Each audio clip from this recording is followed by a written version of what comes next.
I'm Omari Jabari, you're here with Pushthewall, aka Rashad. Get me? I'm from Toronto. Actually, I'm from all over the burbs. Markham, Mississauga. I lived in Whitby for a bit, cause so many different places, and like, they're all actually very, very different. You know, I think Markham was my favorite. It's pretty shit. It's hard to talk to this.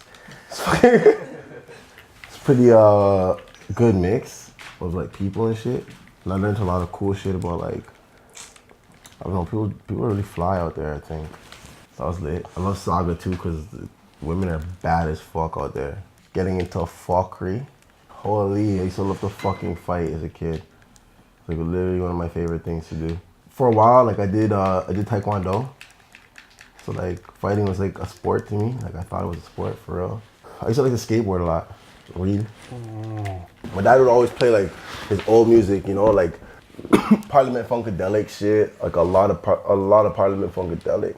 Yeah, like that Atomic Dog shit. He play like old, like I guess like pre-rap rap, you know, like Gil Scott Heron and shit like that. I feel like moving a lot, like living in different places. I listen to a lot of different music like that, cause like where I grew up was mainly like Somali people, a lot of Jamaican people, a lot of like Indian people. While I was in Markham, I would listen to like mainly just rap music, you know? Like the culture is more rap. Like we listen to like reggae rap primarily. Then like I moved to Whitby and shit was like, it was different. I started listening to like rock music more to like understand like what, you know, like what other people were on. Cause I really didn't, I noticed like I was having a hard time like understanding the cultural nuances and changes in like the area. Because like outside of the city, like in the suburbs, it's almost like a time capsule. Like it doesn't move the same way. And then it wasn't really. Like starting to understand other people's like cultural experiences more brought me to listening to other types of music. Bands like Sublime and shit like that. Like those tees used to scare me. I was like, what the fuck are these guys on, bro? Like what's wrong with you? That's so ugly. But like you come to understand like the energy behind it, like what the culture is about, and you can appreciate the shit differently. Like it's not weird that the kid has his dick out on the Nirvana tee. Like it's Nirvana, bro. Actually rapping, fuck, I was in a crew, right? And we had no beats. Guys, we were recording like in the most whack ways, man. Like we used to record out of a fucking cup on the edge of my homie's windowsill into like Acoustica Mixcraft. Catch this, okay? I go to Rashad's house and we watch this movie, Hustle and Flow.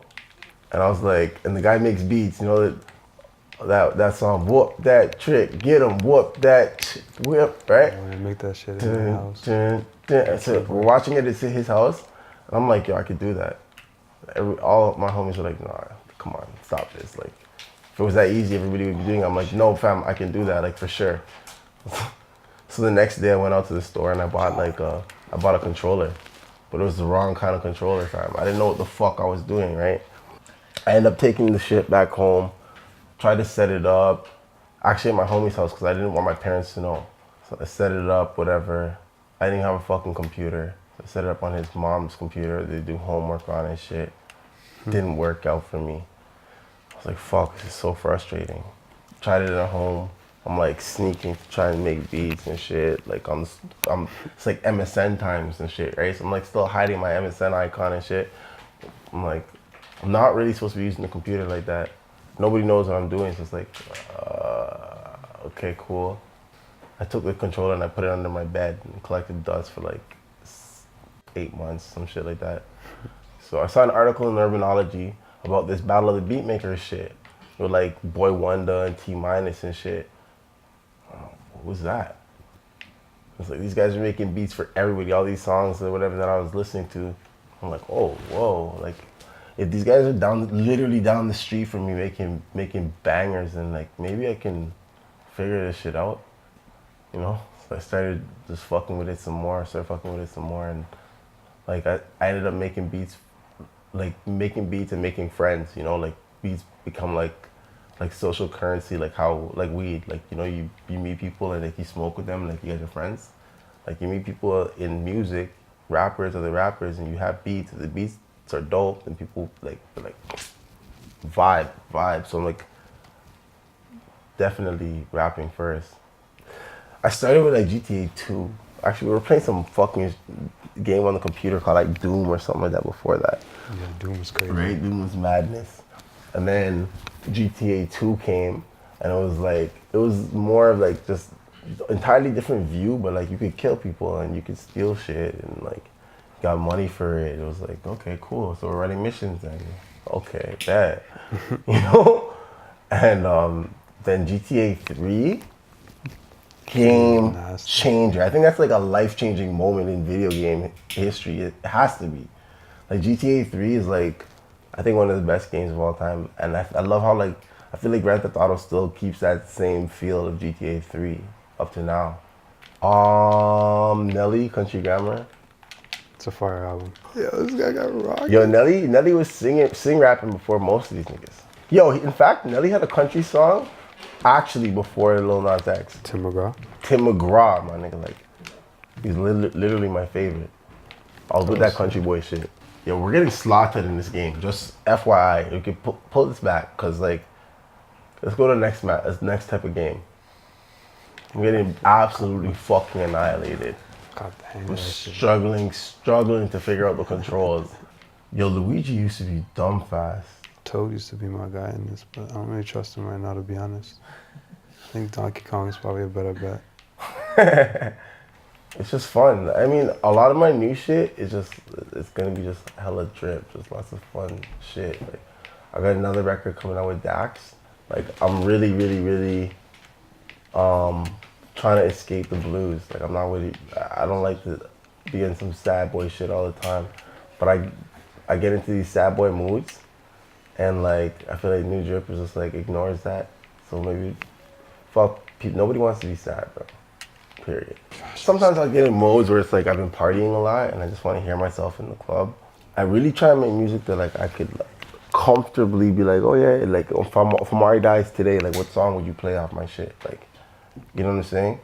And like, whatever the fuck that would be, that's what I would be explaining to them. That's what it sounds like to me. Everything is kind of competitive to me, but like, I think that music is art, you know? So it's not like, if you look at music as a sport, fine, that's one thing, for sure. Rap is very sport-like. I love the fact that there's so much like, there's so many different artists in Toronto and so many different producers in Toronto because it gives us so many different feels. If you let it, like I don't want my music to be like, oh, it's Toronto. It's like, I'm from Toronto. Like, my music isn't even always made here. Like, my experiences are not all from here. Like, I go places, you know, I experience other things, and I would love to take the stories that I have forged, that I like, and the culture that I love here in Toronto elsewhere. Like, that's my aim. Like, I don't really, so no, it's not really that competitive to me. I used to have a paper route that I'd light the papers on fire. I would never even deliver them, bro. It was such a fucking asshole thing, bro. In the summertime, it would be hot, so I'd throw some of the papers, right? I'd roof some of them, and if the man them were outside, my house was right beside the ball court, bro. So any kids are outside, any good day, I'm not trying to be delivering fucking paper, bro. I'm trying to be lineman on the block with the man them. So I'd fill up the papers, I'd be like, yo, I'm coming right back. I'd go up to the top of the street, bro, tuck away like by the trees, light the whole thing on fire. I go back and just kick it. So like, probably the weirdest job is because they let me do that for a while. Like, I don't know how I managed to keep that job. Like, I never did the fucking job. I was like 11. I want people to give a fuck. I want to make more music that people can like fall in love with. I want to bring exposure to more artists that people don't necessarily know about. Like, I've got artists that I'm working with that like I wanna really push.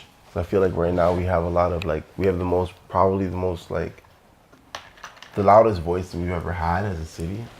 And with that is coming the most odd division. It's weird. Yeah. The Matrix. Actually, It's like everything. Like the weirdest things happen, bro. If you want them to. It feels like people can like somebody comes and finds you like Morpheus, dead ass, and puts you on game, right? And then your mind is free and you start seeing shit differently, and suddenly you can like almost fly, and the motherfuckers are looking at you like how and why. And it's like your drip is just crazy. You just go into the closet and there's fucking sauce in there every time. It's like, how? You just got so much equipment. Like, how? How did you get that, bro? I wanted it. Like, what are you talking about? As far as the eye can see, as far as the mind can dream, like, the Matrix is real. Like, life is like the Matrix for sure.